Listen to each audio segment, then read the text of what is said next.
universe through their collective knowledge and devotion together. They composed a sacred treatise on duties and observances that was consistent with the four Vedas. This treatise, known as Chitrasikandins, was a compendium of human duties and was revered by all who sought to live a life of righteousness. The rishis had created this work after worshipping Narayana.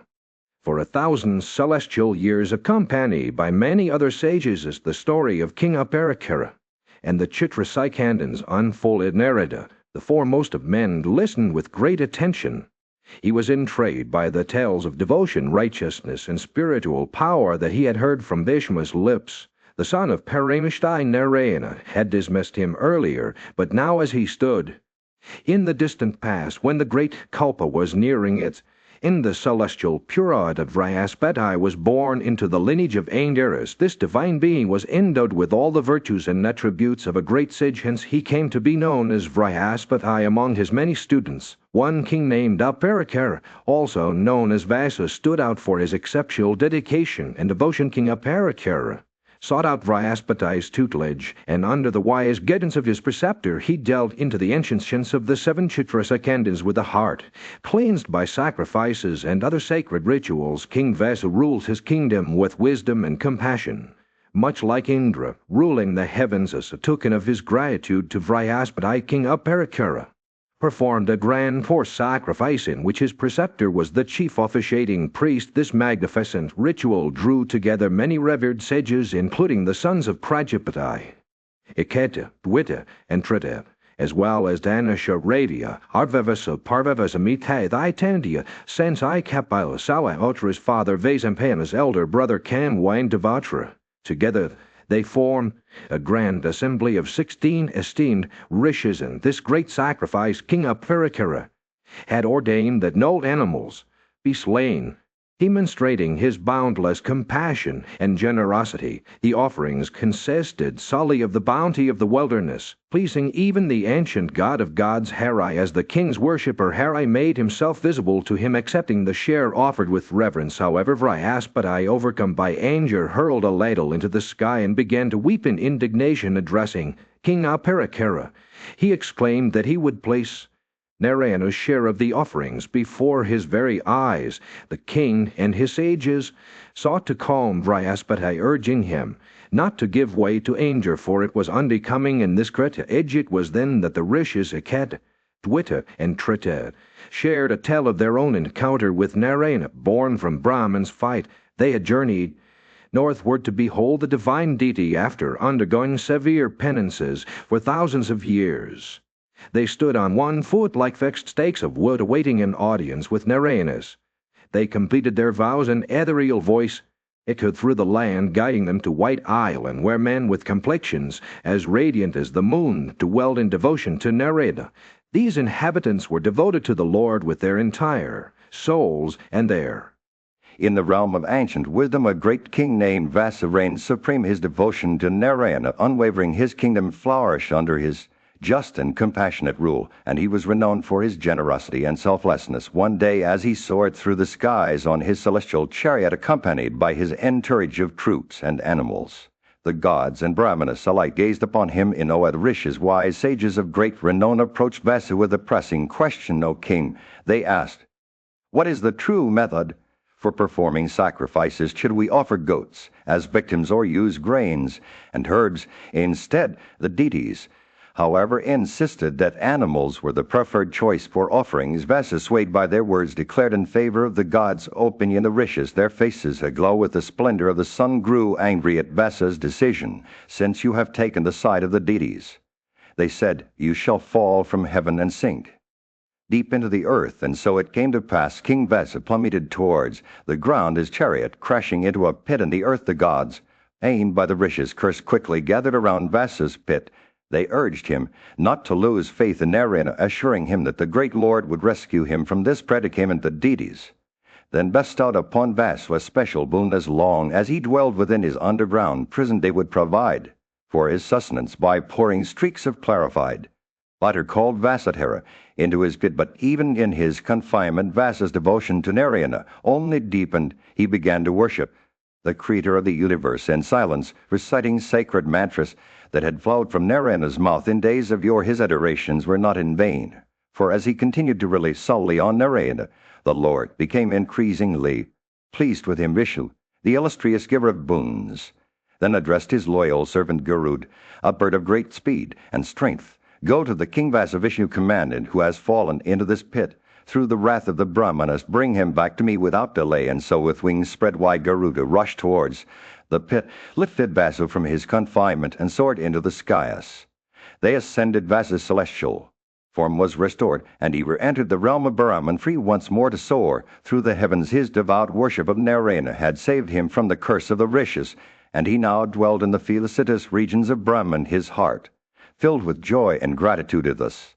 The great King Vasas, in a realm beyond the mortal world, where the sun dipped into the horizon and painted the sky with hues of crimson and gold, Vishnu led Rishi Narada to the White Island. This sacred land was home to beings of lunar splendor, their skin shining like the moon as they worshipped these divine men. Rishi Narada reciprocated by bowing his head in reverence. He gazed upon these luminous beings. Rishi Narada's heart yearned to behold the ultimate truth, Narayana. He decided to reside on the White Island, immersing himself in the recitation of sacred mantras and observing vows of unrelenting difficulty. His mind focused like a ray or sharp blade. He stood in yoga, arms raised towards the heavens, as if embracing the divine with a voice that resonated like thunder. Rishi Narada began to sing a hymn to the Lord of the universe. Salutations to you, O God of gods, O one who is freed from all acts. You are he who is divested of all attributes, who is the witness of all worlds, who is called Kshetrajna, the foremost of all beings. As Rishi Narada's hymn echoed through the White Island, it was as if the very fabric of reality trembled with reverence. The lunar beings listened intently, their eyes closed in devotion. With each verse, Rishi Narada's words wove a tapestry of awe-inspiring descriptions, a universe of attributes and divestments, a cosmos of witness and Kshetrajna. Narayana, the Lord of the universe, began to manifest before them. His glory was beyond comprehension. Yet Rishi Narada's hymn revealed his essence like a lotus blooming in the darkness. The Lord's eyes shone like stars, illuminating the infinite expanse of creation. As Rishi Narada continued to sing, the White Island trembled with an otherworldly energy. With each verse, the Lord's attributes unfolded like a mantra. He was the giver of wealth and fruits of acts, the four-headed Brahman, the sun Prana, and Varuna, the emperor, and the regents of the compass. His essence merged with every aspect of existence, the Vedic scriptures, sacrifices, and rituals. The Lord's presence was as boundless as space without beginning or end. As Rishi Narada concluded his hymn, the White Island erupted in a celestial celebration.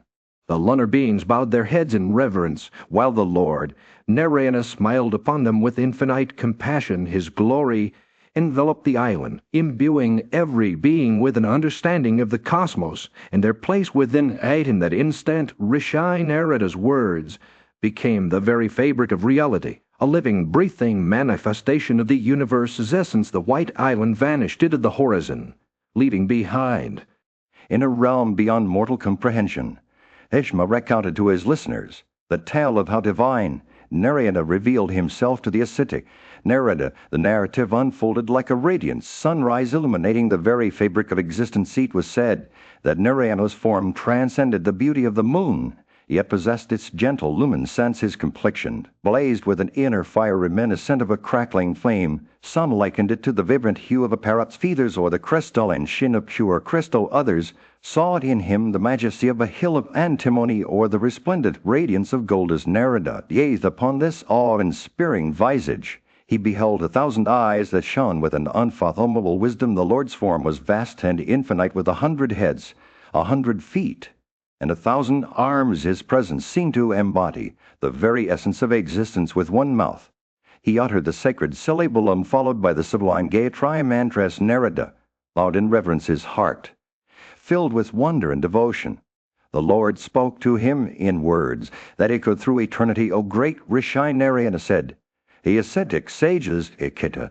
Dwita, and Trita once sought to behold me, but were unable to attain their desire. Only those who dedicate themselves to me with unwavering hearts may catch a glimpse of my true form. The Lord continued, these bodies that you see before you are the manifestations of my divine essence.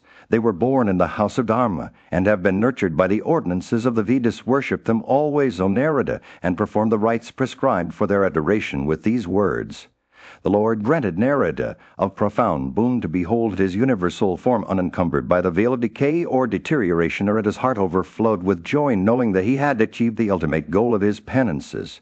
He praised the Lord, saying, "You are the universe itself, O eternal. When your form is indistinguishable from all things, you possess boundless power and infinite wisdom." Ishma continued the tale, recounting how Narayana revealed to Narada the secrets of his divine nature. The Lord explained that he is beyond the reach of mortal senses, unseen, untouchable, unsmellable, and unknowable through taste or touch, yet he pervades all things, witnessing the universe with an eternal, unchanging gaze. The Lord described himself as Vasudeva, the Supreme Soul who transcends the three attributes of sattva, rajas, and tamas. He is the inactive witness, known only through knowledge. Narada beheld the vast expanse of God's presence, which encompasses all creation as Bhishma spoke these.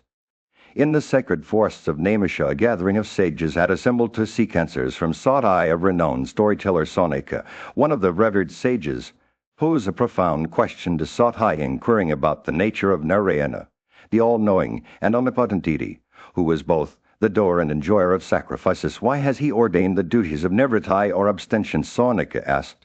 It made many deities take shares in sacrifices, which are a result of pravritti or action. Why has he created some beings with a contrary disposition, following the ordinances of nivritti? The sages were puzzled by this enigma and sought Satai's insight. Satai, knowing that the question was rooted in ancient wisdom, replied that it was a deep mystery that only those who had undergone great penances and studied the pureness could understand. He then began to recite an ancient discourse on the subject, one that had been shared by his preceptor, the wise Vesa. Satai spoke. He set the scene for the gathering of sages in the distant past, where they had sought answers from their revered teacher Vesa. The sages, numbering 5, including Vasampayana and Sumanta, were seated on the breast of the majestic mountain Meru, surrounded by Siddhas, and Churnasvesa, with his omniscience and divine insight, began to explain the mystery of creation. He spoke of the Supreme Soul, Paramatma, who came to be known as Mahapurusha due to his own acts. From this Supreme Being emerged Abhayata, or the unmanifest, which gave rise to the manifest Bhaita. This is Anuruddha. Vesa said, the one who created the grandsire Brahman, and is known by another name, Ahankara, endued with every kind of energy with Ahankara as the foundation. The 5 Mahabhutas, earth, wind, space, water, and light, came into existence. The sages listened in rapt attention. Vesa continued to recount the creation of diverse embodied beings. He spoke of the 8 Prakritis, including Marichai and Arasa, Tripulastia, Pulahat, Kretu, Vasishtat, and Manu, upon which all worlds rest. Brahman, the grand sire of the universe, then created the Vedas with their branches and the sacrifices with their limbs. From these 8 Prakritis sprang this vast universe, and from them emerged Rudra, starting into life as a manifestation of Ra. The 11 Rudras, or Vikara Purushas, were born, each with distinct attributes and jurisdictions. They approached Brahman, seeking to know their respective roles in upholding the universe. In the presence of King Janamejaya, Vasampayana began to recount the significance of the various names attributed to Lord Hari, the Supreme Lord of all creatures.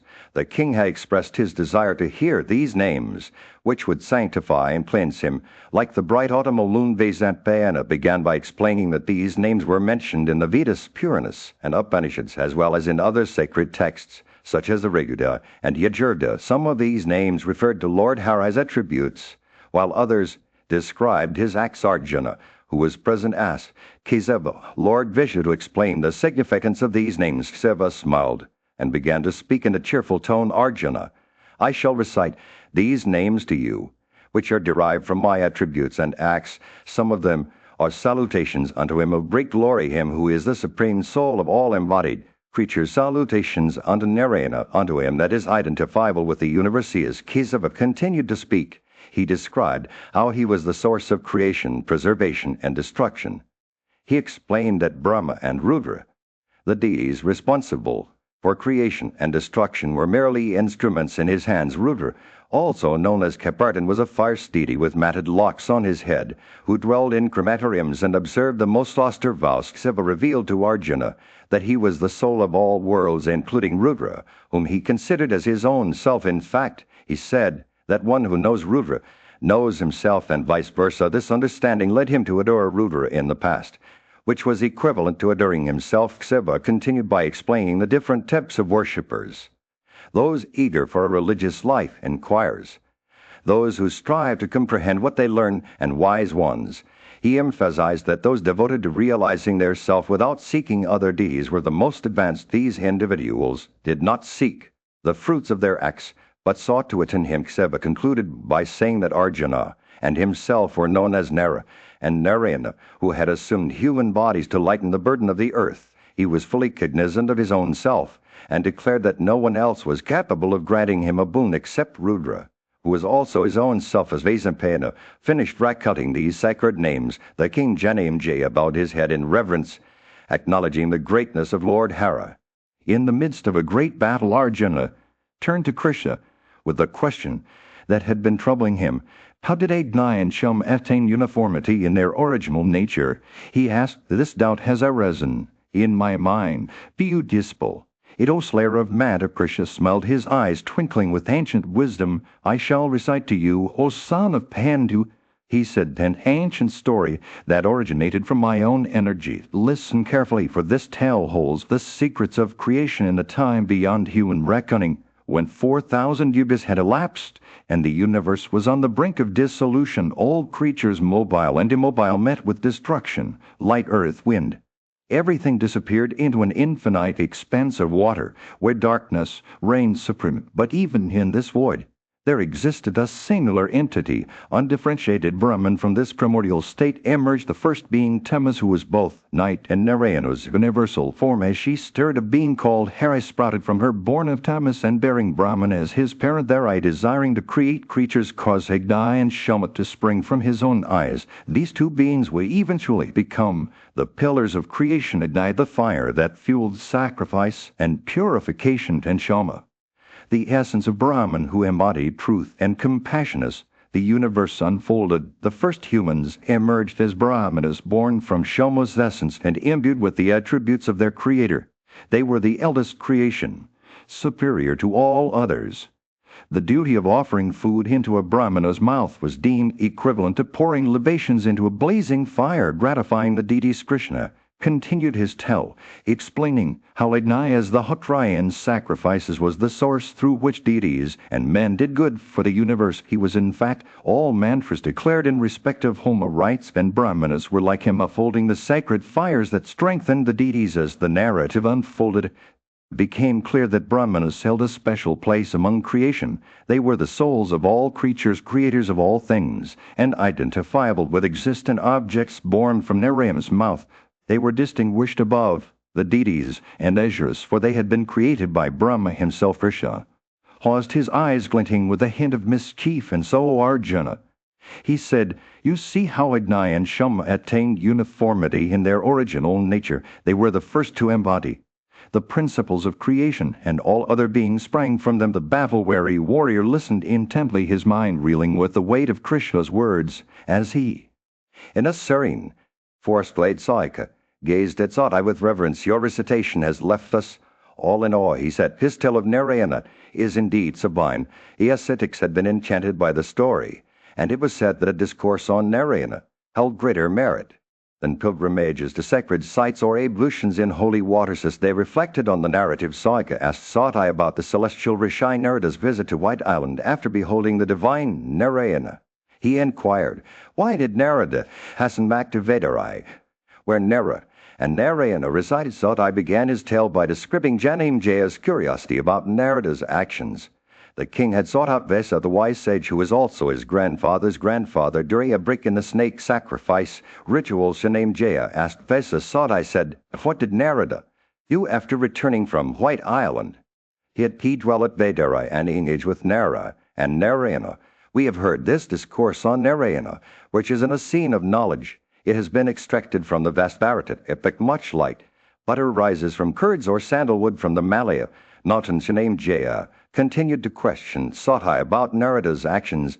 Narada beheld Narayana in his form as Anuruddha. He said, "But why did—" He asked and again to Vedarai, where Nara and Narayana resided, what was the reason. For this journey Sati paused, collecting his thoughts before continuing. As Vasabhayana began to recite the narrative, a sense of wonder filled the air. Narada arrived at White Island, he said, and beheld the immutable Hari Narayana.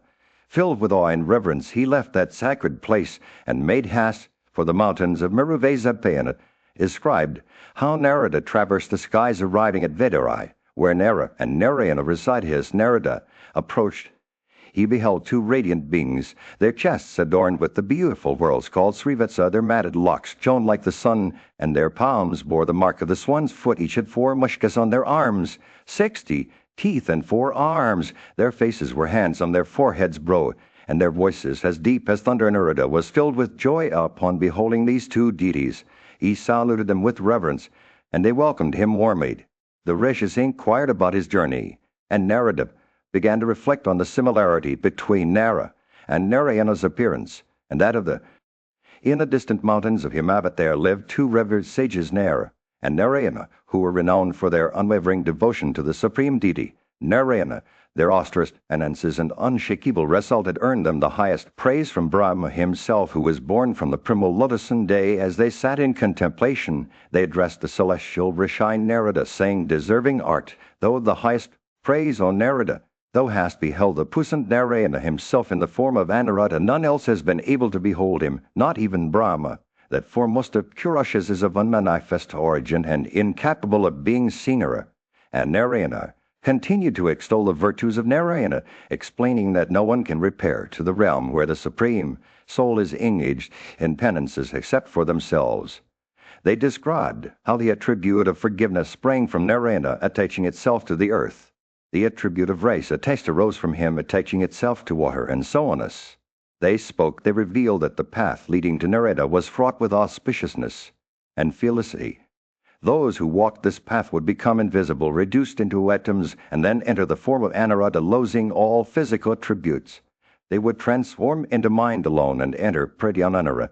And Narayana revealed that Vasudeva, also known as Chitrajna, was the abode or original refuge of all things in the universe. Only those whose minds were concentrated, observant of restraint, with senses controlled, and devoted to one succeeded in entering Vasudeva. As they spoke, the celestial Rishi Narada joined his hands in reverence and became entirely devoted to Narayana. He employed his time in mentally reciting sacred mantras that were approved by Narayana, worshipping the supreme deity and adoring Nara and Narayana, who had taken birth in the house of Dharma for 1,000 years, as measured by the standard of the celestials. Narada resided in the retreat called Vedarai on the breast of Himavat. During this time, he performed rites and observances in honor of both deities and Pitra's ancestors. And day, while performing these rituals, Narada was approached by Nara, who asked him, "Whom art, though worshipping no foremost of regenerate persons, what are the fruits desired by thee of those rites?" Narada explained that he had been instructed to worship the eternal and immutable Vishnu through these rites in honor of the deities. She revealed that Brahma, the grand sire of all worlds, took his rise from Narayana, that Brahma, filled with cheer, in a forest glade surrounded by towering trees, Rishi Narada sat in rapt attention as Nara and Narayana shared with him the wisdom of the ages. Their words dripped like honeyed nectar, filling his heart with devotion to the Supreme Being. For 1,000 years he had resided in their retreat Vedarai, where the immutable Hari dwelled. The celestial Rishi's soul was cleansed by the excellent discourse on Narayana, and he returned to his own retreat on the breast of Himavat, bearing the sacred knowledge within him. As he spoke to a young king born into the illustrious line of the Pandavas, Narayana's words flowed like a river. "You are a descendant of great heroes," he said, "and your energy is boundless. Having listened to this discourse on Narayana from the beginning, you have been cleansed of all your sins, and your soul has been sanctified." The king's heart swelled with reverence as Narada continued, "He who hates Narayana, the supreme deity, instead of loving and reverencing him, sinks into hell for eternity. How can one hate Vishnu, the soul of all beings? In doing so, one would be hating oneself." Narada's eyes sparkled as he spoke of the Rishi Vesa, who had recited this discourse to him on the glory of Narayana. This cult, with its mysteries and abstract details, Narada explained, was obtained by me from Narayana himself, the Lord of the universe. He told the king that even in the Haragita He had briefly referenced the ordinances of this great cult. The island-born Krishna, also known as Vesa, was none other than Narayana on earth, and it was he who had compiled the Mahabharat. The sun began to set, casting a warm orange glow over the forest. Sati took up the tale, the best of kings. He said, having heard this great discourse, began all those rites that are laid down in the ordinance. For the completion of his great sacrifice, the king's resolve was strengthened by the wise words of Narada, and Sati, and with a newfound sense of purpose, he set about performing the horse sacrifice. Ceased the ritual progress. Sati continued to narrate the tale. Formerly, he said, Narada had recited this discourse to my preceptor in the hearing of many rishis, and the sons of Pandu, as well as Krishna and Bhishma, the supreme deity, Narayana, the lord of all the foremost of rishis, and the three worlds, was the upholder of earth herself. He was the receptacle of the Srutis and of humility, and his attributes were boundless as the stars began to twinkle in the night sky. The sun had barely risen over the horizon when Janamejaya, the king, sat in deep contemplation with his revered sage Vaisampayana. The king's eyes sparkled with curiosity as he asked a wise one, I have heard of the divine glory of the Supreme Soul, and the birth of Navara and Narayana in the house of Dharma. I have also heard about the origin of Pinda from the mighty Barahat, which form the supreme deity had assumed to raise the submerged earth. Tell me, O best of men, for what reason did Hari appear in that mighty form equipped with the horse head, and which Brahma, the creator, beheld on the shores of the great northern ocean? Vaisampayana's eyes twinkled as he began to weave an ancient tale, one that had been passed down through generations. All existent objects in this world, O king, are the result of a combination of the five primal elements, a combination due to the intelligence of the Supreme Lord. The present Narayana, endued with infinity, is the Supreme Lord and Creator of the universe. He is the inner soul of all things, and the giver of boons. As Vaisampayana spoke, the king's mind wandered back to his own experiences. He remembered how he had once asked Vaisampayana about the mighty form of Vishnu with an equine head, which Brahma had beheld on the shores of the great northern ocean. The king's curiosity got the better of him, and he asked again, Tell me, O best of men, for what reason did Hari appear in that mighty form equipped with a horse head? Vaisampayana smiled knowingly, as if he held a secret that only a select few had ever known. He began to recount an ancient tale of creation, one that spoke of the birth of Brahma from the primeval darkness. Darkness is primeval and fraught with immortality. Vaisampayana said, Brahma, that arises from primeval darkness, develops by its own potency into the idea of the universe, and assumes the form of Purushas. Vaisampayana continued to speak. The king's eyes grew wide with wonder. He listened intently as the sage described how Brahma, endued with eyes like lotus petals, took birth within a lotus that sprang from Aniruddha's navel. Seated on that lotus, Brahma saw the waters stretching out in all directions and began to create the universe. But Brahma's joy was short-lived, for he soon realized that his creations were being threatened by two powerful deities. Madhu and Ketava, these Asuras, had seized the four Vedas, which were Brahma's greatest strength and refuge. The king's heart swelled with sympathy as Vaisampayana recounted Brahma's. The sun had barely risen over the land when King Janamejaya sat on his throne, eager to hear the tale of devotion from his revered teacher Vaisampayana. Tell me, dear Vaisampayana, he said, how does one attain the highest, and what is this religion of devotion that seems superior to knowledge? Vaisampayana smiled, knowing that he was about to embark on a tale of ancient times, when gods and sages walked among mortals.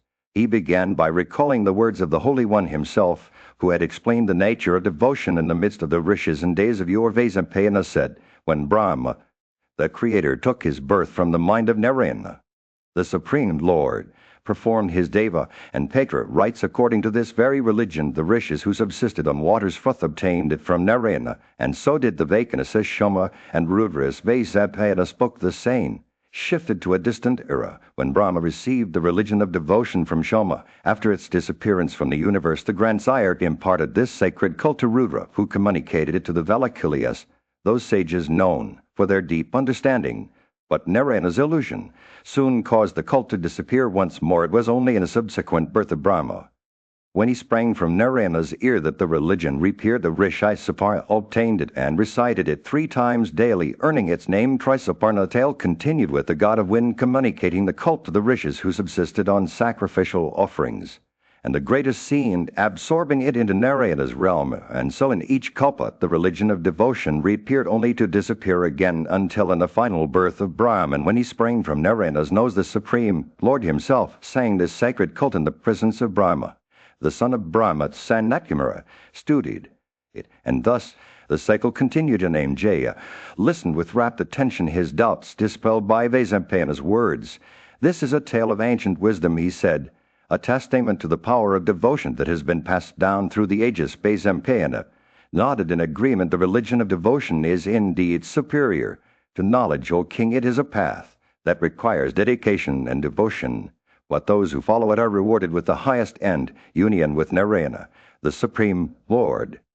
In the majestic halls of learning, Janamejaya, a young prince with an insatiable thirst for knowledge, sought the counsel of his revered teacher Vaisampayana. O wise one, Janamejaya asked the Sankhya, system, the Pancharatra, scriptures, and the Aranika Vedas, these different paths to enlightenment, do they all teach the same way of life, or are their teachings distinct from one another? Vaisampayana, with his eyes shining like stars in the night sky, began to speak.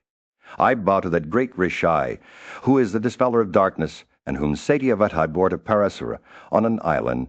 He is possessed of great knowledge and generosity of spirit. The learned say that he is the origin of Brahma, the sixth form of Narayana, and the foremost of rishis, endued with the presence of Janamejay's curiosity was piqued with the best of regenerate persons.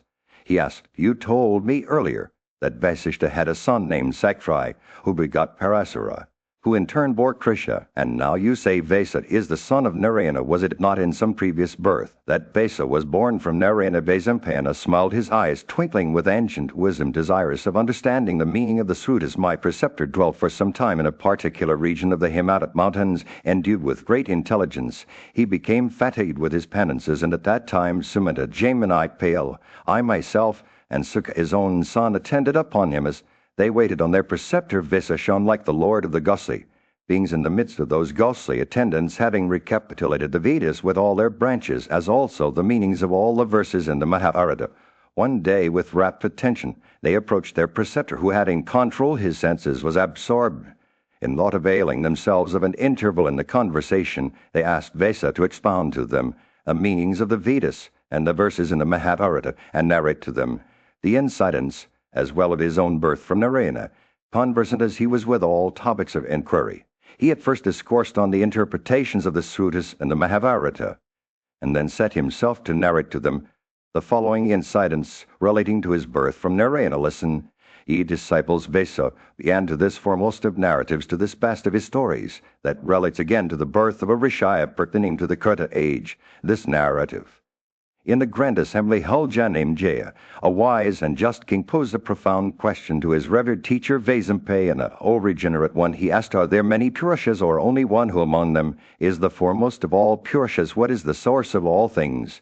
The king's curiosity was palpable, and Vaisampayana, knowing that this inquiry had been debated by scholars for centuries, smiled knowingly. Jewel of Kuru's race, Vaisampayana began in the speculations of the Sankhya and Yuga systems. Many Purushas have been discussed. Those who follow these paths do not accept the idea of a single Purusha in the universe. He paused for a moment before continuing. However, just as the many Purushas are said to have one origin in the Supreme Purusha, so too can it be said that this entire universe is identical with that one Supreme Being. As Vaisampayana spoke, his eyes sparkled with the knowledge he had gained from his revered preceptor Vasa.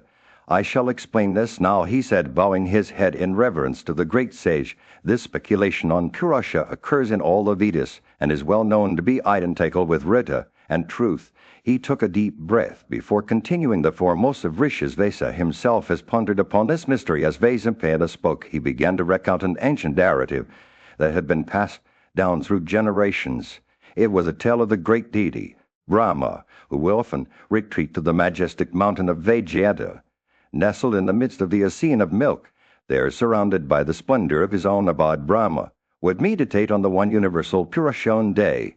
While Brahma was seated on that sacred mountain, his son Mahadeva, but also known as Rudra, encountered him with a cheerful heart. Rudra presented himself before his progenitor and worshipped his feet. Brahma, pleased to see his son, raised him up with his left hand and addressed him in words that would change the course of their conversation Forever welcome, although of mighty arms, Brahma said, by good luck I see thee, after such a long time, come to my presence.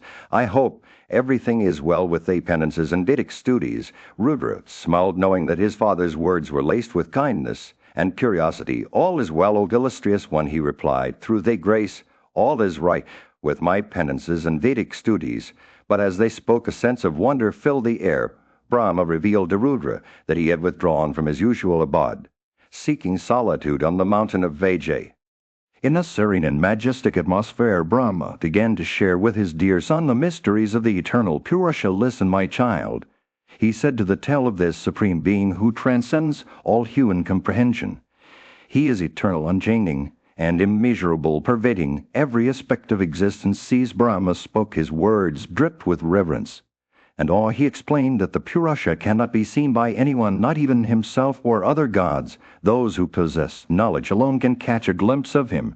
He said, though devoid of a physical body, he dwells within every living being, yet remains untouched by their actions. Brahma's words painted vivid pictures in the mind of his son. He described how the Purusha is the all-seeing witness, dwelling within every embodied creature and observing their deeds. No one can grasp or comprehend him, Brahma said, for he is beyond human understanding. With each passing moment, the atmosphere grew more sacred, as if the very presence of the Purusha was being revealed. As Brahma continued to speak, he likened the Purusha to a vast unendingness scene. Just as fire blazes in multiple places, it remains one and single. Just as the sun's rays spread far and wide, yet originate from a single source, so too is the Purusha, a boundless, ever-flowing expanse that contains all things within himself. Brahma then revealed to his son the secret of divesting oneself of attributes by casting off the consciousness of body and senses. He explained one can attain perfect tranquility and identify with the Purusha. This state is achieved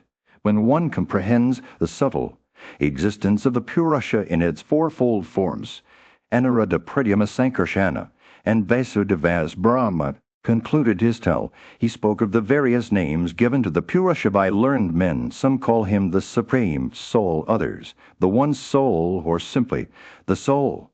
But for Brahma there was only one truth, that the Purusha is always attributeless, ever divine and eternally present within all. With a final glance at his son, Brahma shared with him his own origin and connection to the Purusha. I, Brahma, am born from him, he said, and you, my child, are born from me. From him flows the universe with all its creatures and Vedas. As Brahma finished speaking, the atmosphere seemed to vibrate with an otherworldly energy, as if the very essence of the Purusha had been revealed to his son. In this sacred moment, Brahma's words hung in the air like a gentle breeze on a summer day. His son listened intently, drinking in the wisdom and reverence. The sun was setting over the kingdom of Hastinapura as Vasudeva began to speak once more to King Janamejaya. The king's eyes were still aglow with wonder from the tale of Narayana, and Vasudeva knew that he had only just begun to scratch the surface of the great stories that lay hidden within the ancient traditions. As Vasudeva spoke, he turned his attention to a question posed by Yudhishthira, the eldest of the Pandavas. Grandsire, Yudhishthira said, you have told us about the duties of those who seek liberation from the cycle of birth and death. But what of those who live in the world? What are their duties, and how can they achieve a life of virtue and purpose? Of Vishwa, the venerable grandsire of the Pandavas, smiled as he rose to answer Yudhishthira's question. The duties ordained for each mode of life, Bhishma said, are like doors that lead to great sacrifices and gifts. They are not futile, but rather a path to truth and enlightenment. One who adopts these duties with faith and conviction will praise them above all else. Bhishma spoke. His eyes seemed to wander to another time and place. He was transported back to the days of old, when the celestial Rishi Narada had conversed with Indra. The king of the gods, Narada, a sage renowned for his wisdom and power, had traveled to Indra's court, where he was received with great honor. Indra, curious about Narada's experiences, asked him if he had witnessed anything wondrous in his travels through the universe. Narada his eyes twinkling with amusement, smiled as he began to recount a tale that would be remembered for ages to come. "I have seen many things," Narada said, "but there is one story that I shall tell you now. It is a tale of great wonder and significance, one that has been hidden away like a treasure in the recesses of time." As Vasudevan spoke, his voice grew more animated, and King Janamejaya leaned forward with rapt attention. The king knew that he was about to hear something truly remarkable, a story that would reveal secrets of the universe and the workings of the divine. So, with a deep breath, Vasudevan began to recount the tale as Narada had told it to Indra. It was a story of great beauty and power, one that would change the course of King Janamajaya's life forever. In the sacred town of Mahabharat, nestled on the southern banks of the majestic Ganga River, lived a revered Brahmana named Trisdescendant. This noble soul was renowned for his concentrated mind and amiable nature. His doubts had been dispelled by faith and contemplation, and he walked the path with perfect clarity. He was a master of his senses, ever contented and devoted to the study of the Vedas. As a household leader, he had many children, kinsmen, and relatives. His family's reputation was built on their righteous conduct, and they were honored by all good men for their adherence to the Vedic way of life. The Brahmana, however, felt an inner stirring, sensing that his life's purpose lay beyond the confines of domesticity. One day a distinguished guest arrived at his doorstep. This wise Brahmana was known for his observance of a superior dharma, and came bearing blessings. As he settled into his host's home, the Brahmana expressed his deep attachment to this guest, who had become like a friend to him. "O revered one," said the Brahmana, "I wish to unburden myself to you after entrusting my household duties to my son. I yearn to embark on the highest path of human existence. I desire to transcend the confines of attachment and merge with the Supreme. So, alas, bound by ties of love and attachment, I find it difficult to take the first step. Continued, my life's best years have been spent in observing domestic duties. But now I wish to devote my remaining time to preparing for the journey ahead. The thought of crossing the ocean of worldly existence weighs heavily on me. Where shall I find the raft of Dharma that will carry me across?" The Brahmana's words were laced with a deep sense of longing and uncertainty. He had heard tales of even the gods facing persecution, and as he gazed upon the rows of Yama's standards, his heart felt heavy with despair. "I have lost interest in worldly pleasures," he confessed to his guests. "I see no honor in the yet mendicant lifestyle. Either, O revered one, I beg of you, using your wisdom founded on intelligence and reason, guide me towards a path that will lead me to liberation." The guest listened attentively, his countenance filled with compassion and understanding. He replied, "A noble Brahmana, I too am perplexed by the many paths available. The doors of heaven are numerous, each one promising salvation through different means: emancipation, sacrifices, forced dwelling, domestic duties, kingship, soul restraint, obedience to elders, or cultivating compassion and truth." The guest continued, "Some brave warriors lay down their lives in battle and ascend to the heavens. Others, devoted to the study of the Vedas, possess auspiciousness and reach the realm of the gods. Still others." In a Surrey, saying a guest sat before the venerable Brahmana, his eyes sparkling with an eagerness to share a tale from ancient times. "Listen carefully, O Brahmana," he began, "for I shall recount to you a story passed down from my revered preceptor. As the sun cast its warm rays upon the forest of Naimisha, situated on the banks of the sacred Gomatai River, the guest's words transported the Brahmana to a bygone era.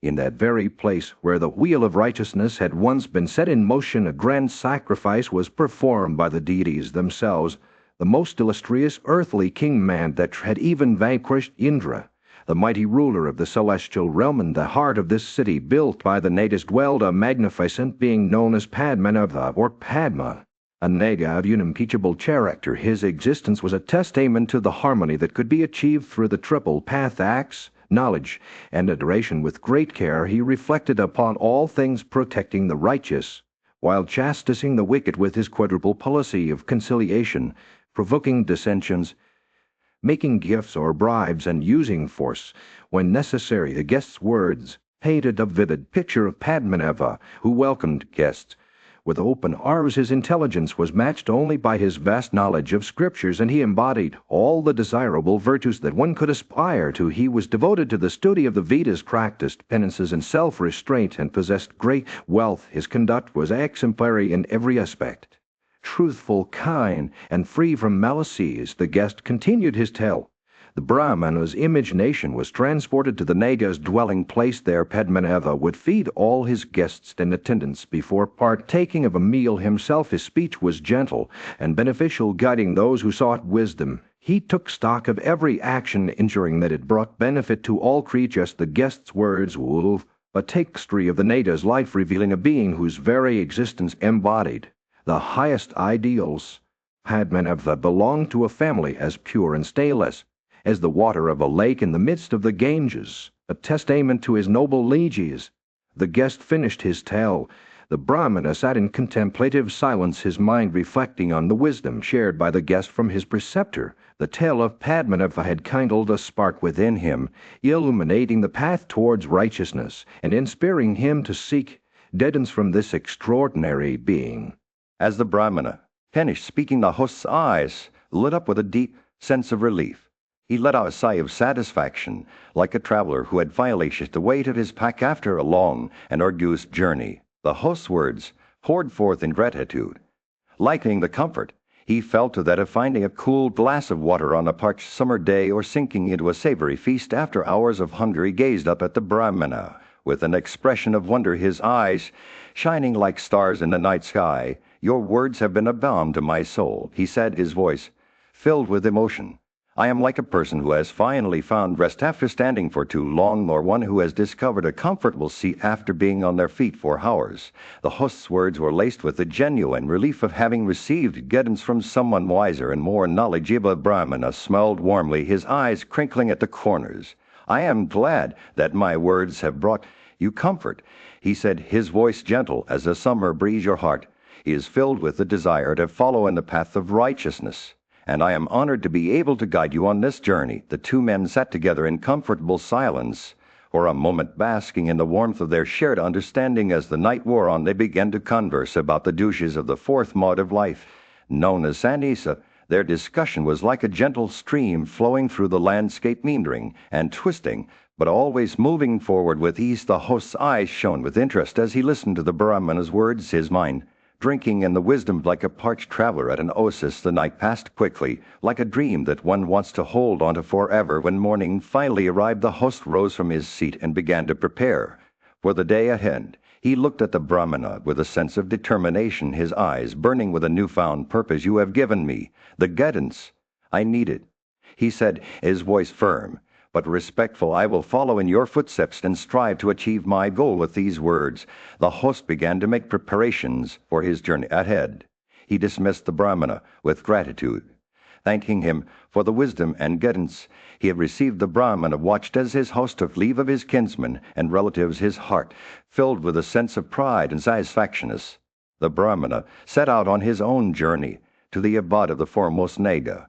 He felt a sense of calm wash over him. He knew that he had done what was right, and that the host would follow in his footsteps with courage and determination. The sun rose high in the sky as the Brahmana wafted its rays, shining down upon him like a blessing from the gods. The Brahmana's heart remained in a land of lush forests and serene lakes. A Brahmana set out on a journey, driven by an insatiable curiosity. He had heard tales of a revered ascetic who dwelled in seclusion, but it was not the sage that he sought. His heart's desire was to behold the majestic Naga, a serpent king of great renown. He wandered through the verdant landscapes. The Brahmana finally arrived at the hermitage of the ascetic. With respect and humility, he inquired about the Naga, seeking guidance from the wise old man. The ascetic, recognizing the sincerity in the Brahmana's heart, offered words of wisdom and instructed him on how to proceed with a newfound sense of purpose. The Brahmana made his way to the Naga's abode. He approached the entrance with reverence, proclaiming himself as a guest. The chaste wife of the Naga, a woman of unparalleled beauty and virtue, emerged from within. Her eyes sparkled with kindness as she welcomed the weary traveler. The Brahmana was enchanted by her hospitality, and his fatigue began to dissipate. He expressed his gratitude for her warm words and asked if he might behold her lord. The Naga, the wife's countenance softened, and she shared the reason for her husband's absence. He had been tasked with dragging the chariot of Surya, the sun god, for a month. The Brahmana listened attentively, his desire to meet the Naga burning brighter than ever. He requested the wife's permission to wait in the adjacent forest until her lord returned the chaste lady, moved by his devotion, agreed, and offered to inform him of the Nega's return with a promise to reside on the banks of the Gomatai River. The Brahmana bid farewell to the Nega's wife and began his vigilance. The days passed. The Brahmana dwelled in simplicity, living off the land and awaiting the Nega's return. His heart remained steadfast, focused solely on beholding the Serpent King. The wife of the Nega will often visit him, sharing stories and news of her husband's journey. And though the Brahmana waited patiently, his spirit remained unshaken, for he knew that his desire to meet the Nega was a testament to the depth of his devotion. The sun rose over the Gomatai River, casting its golden light upon the waters. The Brahmana stood at the river bank, his eyes fixed on the horizon, waiting for the day when the Nega would return and grant him an audience. And so with each passing moment his anticipation grew, as if the very fate of his journey hung in the balance. In the heart of a forest, a Brahmin named Bhishma sat in meditation, observing an extraordinary vow. He had abstained from all food for 6 days, awaiting the return of the Nega, chief with whom he was expected to meet. The Negas of the city were beside themselves with worry, knowing that their revered guest was enduring such hardship. As the sun began to set on the 7th day, a procession of kinsfolk and relatives of the Nega chief arrived at the forest's edge. They had traveled from afar, eager to pay homage to the Brahmin and offer him hospitality. The group included the Nega chief's brother, children, and wife, all of whom were deeply concerned about their guests' well-being. As they approached the Gomatai River, where Bhishma sat in a secluded spot, they beheld the Brahmin in all his austerity, his eyes closed. He was deep in contemplation, reciting sacred mantras with an air of tranquility. The Nega's anxiety turned to awe as they gazed upon this embodiment of asceticism. With reverence, the kinsfolk and relatives approached Bhishma and offered their respects. They spoke words that flowed from their hearts. "O Brahmana, rich in spiritual wealth, it is 6 days since you arrived among us. Yet you say nothing about your sustenance. You are a paragon of righteousness. We have come to attend to your needs. As the Nega chief's relations, we must discharge our duties as hosts. We beg of you, please accept some nourishment, roots, fruits, leaves, water, rice, or meat. Your prolonged fast has brought affliction upon our entire community, for it implies neglect on our part." Bhishma opened his eyes and listened attentively to the Nega's words. He was moved by their sincerity and concern. With a gentle smile, he replied, "In consideration of your solicitations, I may be said to have broken my fast. 8 days remain before the Nega chief's return. If upon the expiry of that 8th night he does not arrive, then I shall break this vow of mine by partaking of food. This fast is a token of my respect for the Nega chief. You should not grieve over while I am doing. Return to your homes, and let us hope for the Nega chief's safe return." The assembled Negas were touched by Bhishma's words and the sincerity in his voice. They bowed their heads in gratitude and understanding, acknowledging that this Brahmin was observing a vow born of devotion and respect. With heavy hearts, but also with newfound appreciation, they bid farewell to Bhishma and returned to their homes, leaving him to continue his vigil until the Nega chief's return. As night descended upon the forest, Bhishma sat in stillness, his eyes closed, once more lost in contemplation of the sacred. In the heart of a lush forest, Padman of the Nega chief had been away. For 15 days his task was to drag the chariot of Surya, the sun god, and he had successfully completed it. With Surya's permission, as he made his way back home, his wife welcomed him with open arms, washing his feet and attending to his needs with devotion. As Padmanabha rested from his exhaustion, he looked at his wife with a mix of admiration and concern. "My dear wife," he said, "I hope you have not neglected the duties I entrusted to you during my absence. Have you continued to worship our deities and honor our guests as instructed?" His eyes sparkled with expectation, hoping that she had remained faithful to their traditions. His wife, a paragon of virtue, smiled warmly in response. "My lord," she said, "as your disciple, it is my duty to wait upon you and carry out your wishes. Brahmanas must study the Vedas and memorize them. Servants must obey their masters. Kings must protect their people. As for me, as a Kshatriya's wife, I strive to annihilate these virtues." Her words flowed like a gentle stream, filled with conviction and devotion. Padmanabha listened intently, his heart swelling with pride in his wife's dedication.